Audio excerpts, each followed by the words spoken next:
Pre-literate man was an intuitive person, he was an artistic person, and the way that he expressed himself was through art. No history, no mathematics. They knew how to build a boat, they knew how to build a house. They would sit and they would talk about it and they would build a house. But if you want to talk about life and death and what's happening to us, you know, that they did it in poetry. Because poetry came out of the unconscious naturally. Poetry is not an invented form. Poetry is like dreams. Who invented dreams? Nobody invented dreams. The dreams are there, you know. And just like our inborn ability, our human ability, the only thing that makes humans unique is they can create stories. Nowhere in history do we find any other time but this species, human species, tells stories.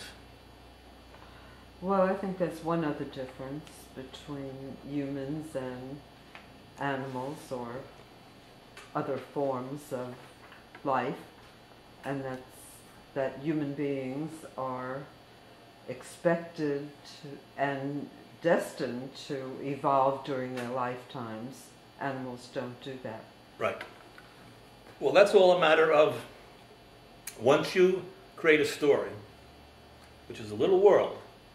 See, it's not saying I'm hungry like that gorilla up in Atlanta, you know. Kick on one banana, you know. All animals can express current, present emotions. I'm angry. They can do it with little blocks, or they can do it with grunts and things like that. But a story is not that. A story is when you want to express a complex emotion and you reach into your past, something triggers it, and you fashion a little world as a beginning and an end. I went down to the river and I saw you. I loved you. Very simple. It's not John Updike, right? It's a very simple story. But no other animal can do that. That's a little world. And once you create those worlds, then you begin to live in those worlds. Human beings today are nothing more than a collection of trillions of stories that keep leaking out of our heads and keep pouring into our heads from dreams, from we don't know where, from our teachers, from TV, from me. I'm telling you stories. Now some of these will stick in your head, some will go out. But we're all stories. And one of those stories that it comes up as a matter of course is that we're on a journey. That's what stories are. There's a beginning, a middle, and end. Once you start to do that, you are on a journey. Time comes out of our storytelling ability. Time comes out of it. Animals live in the present. They have no sense of time. Only we have a sense of time. It doesn't matter that it wasn't all chopped up into little seconds as it is today. It was a sense of past, present, and there's a future. So once you start to take those journeys, then there are journeys in life. It builds to a point that it's almost impossible to comprehend how complex human beings are. Because everything that we know to be true, or false, or hateful, or loving is a story that we've been told, that's been added to, pieces have been forgotten, added to. Bible's a story. Homer's a story, right? All the Sumerian epics are story. Gilgamesh, all the Egyptian scripts are stories. All the Mayan scripts are stories. Every kid tells you a story when you go down the block about what he did. Stories go on forever. And what happens is they become like a great river that tells us who we are.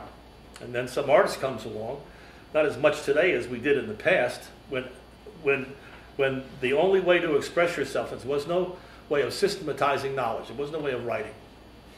1, 2, 3, point 1, 2. There was no point 1, 2, 3, 4. You just made a poem because they had a different interest in life. They wanted to be in harmony with the whole cycle of life. They saw it around them. Life, birth, death, war, hatred, love, children, dying, you know. So that's the whole nature of poetry, is to explain that. Not the poetry we have today, which is horrible. It's all conscious. What you want is a powerful kind of poetry. And in fact, I think the last one you can see that in is probably Shakespeare, who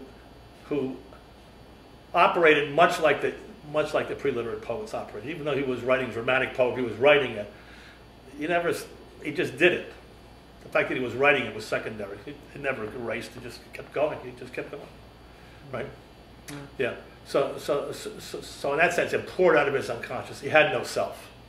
He had no self. Basically, he's. I told you this once, that there was a very highbrow critic by the name of David Steiner, who was going through all of the great novelists and artists of all time, at least up in relatively modern times, and saying that all of these artists had a point to make.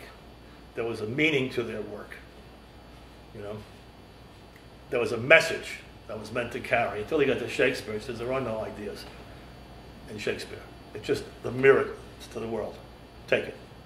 One like flowers bursting. So that's what it was like to live in an oral society. Poems. And you would hear the poem, and it would go in you, it would fill you, you know. It was going on all around you all of the time.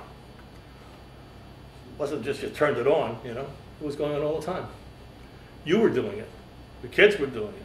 And they were, soon over time, what happened is that you had great poets like epic poets like Homer who were doing it, who was so fabulous that the Greeks they couldn't comprehend him. It's like Elvis. It was bigger than Elvis. Much bigger, you know what I mean? It was so big, it was unbelievable, you know? So we just know that because they created a 3-day holiday to hear his poems. His poems, the Odyssey or the Iliad, take 3 days to recite. There was no epic poem even close to that. We know from the holiday structure back in the scholastic things. So they built him a bigger stadium.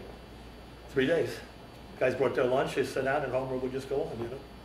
And he was a musician too. You know? He's singing and playing. He's kind of going. He's rocking. You know. He's a great storyteller. No notes. No crib notes. No director. Just let it come out of the collective unconscious and his own genius, which was overpowering. He was like Shakespeare. You couldn't make a mistake, basically. You know. And there, especially since there was no need for him to come up with a new story all the time. Shakespeare was scrambling around to various legends and fables, you know, like the one of Hamlet or Othello, you know, he's trying to get little nuts that he can explode, you know. But he had two. He had the story of the Trojan War, and he had the story of Odysseus. One is a poetic statement about the nature of the pre-literate mind, the heroic pre-literate consciousness. It's frontal, it's bang, like that, you know, there's no one has any second thoughts. Nobody has any ideas. They're just going to win the war, what it's going to be, and they're going to kill their enemies. And they're driven forth like this. And then you get to the Odyssey. It's the new emerging consciousness, which is one that we have, where, in fact, Odysseus, which does not mean traveler, it means troublemaker, ball-buster, that he's questioning everything. He's loaded with deceit, you know. He is not frontal at all. He's very evasive and he's very funny about it. He's always figuring the angles. And in fact, the Greeks love that too, because that's what your new mind is like. You can plot alternative actions. You can deceive people, you know? Which is what we have tonight. I wonder if those stories changed, not the events of the story, but the attitude of the speaker, whether it changed during the years, because I've noticed that with stories in general. I'm always interested in hearing people. You get to pre-literate cultures, there's very little change. You know, it's only when you approach when they're beginning to build into empires, just before they learn to read and write, like in terms of the Babylonians and things like that, they get into with it, or in fact the Egyptians too, before they learn to have the hieroglyphics. But they're basically pretty stable societies. They're just growing the vegetables or they're herding the animals, you know.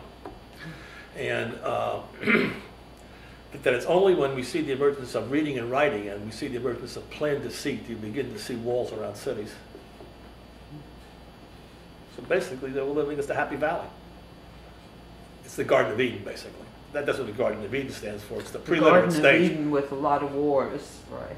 Individual wars, face-slapping, but not these huge kind of planned wars of empire.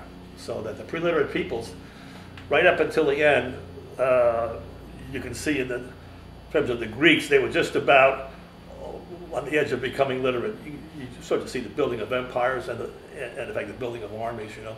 But before that, if you take a look at the rather small societies, they're like little villages, 100, 200 people, 500 people, whatever it happens to be, they're living.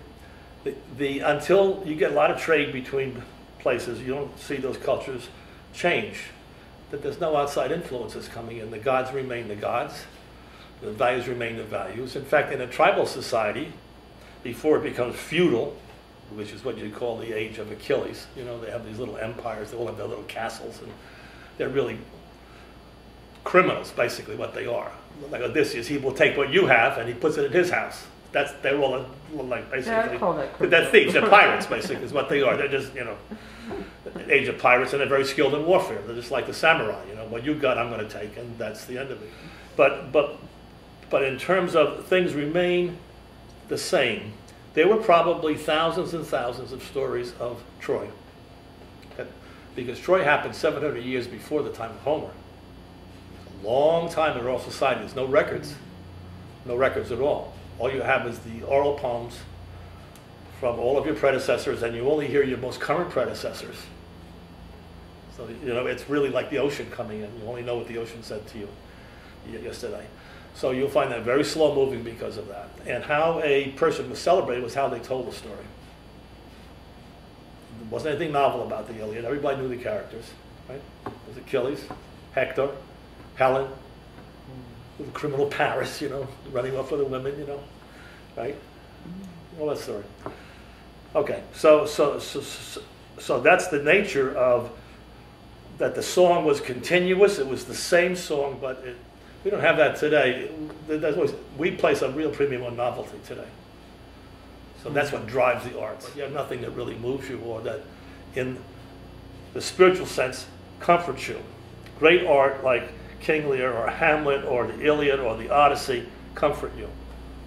It might be destruction coming down like all hell on you, or in fact it might be a great love story too, it depends. But no matter which way it goes, creation or destruction, that it comforts you because inside those mechanics are the life force itself, which you detect. And that's what the surface is, a war or a battle. But in between, it says, this is the way life is. It's not meaningless. Out of tragedy comes rebirth, you know.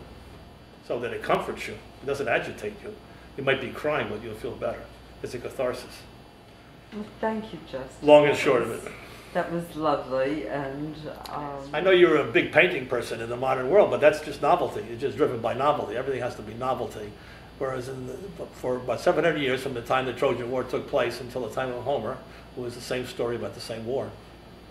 It's like we see in the Middle Ages with the Madonna and Child. Everybody did it. There's no need for novelty. It was still kind of coming from that. It's how you paint it. So sometimes the Virgin was squinty, you know, the baby was like crazy, you know what I mean? So it depends. It's the same story, but how you told it. And that's the big difference between those slower moving cultures and ours. One of the big differences. And that they were saturated with art. There was nothing else. There was love, birth, death, eating, and art. And 95% of the art was the poetry, which had a different form, that was not only sung out spontaneously from the unconscious, but it was moved to and painted face to do it on stages. And it was done communally. That's what you see in the Tarzan movies. Nobody knows what they're doing, but they're really doing a communal poem where they're praising the gods about something, about death or life. And it goes on for hours, and there's no script. It just comes out of the unconscious, and they move to it, they put on their spirit face, which they all have, because they've all gone into lucid dreaming. They see that they're a fox, they'll paint their face like a fox to help them get into that, and they'll start to move as the fox. They moved as animals because that was their, it wasn't rocket ships that interested them, it was the animals, because the animals were very smart. You have to hunt an animal with your bare hands. You know how smart they are and how strong they are, so they were like gods. And don't forget that we had come from animals. I think early man had a very deep respect for them as brothers. It was one family. One family. At some stage, some of the animals started to tell stories, and that's us.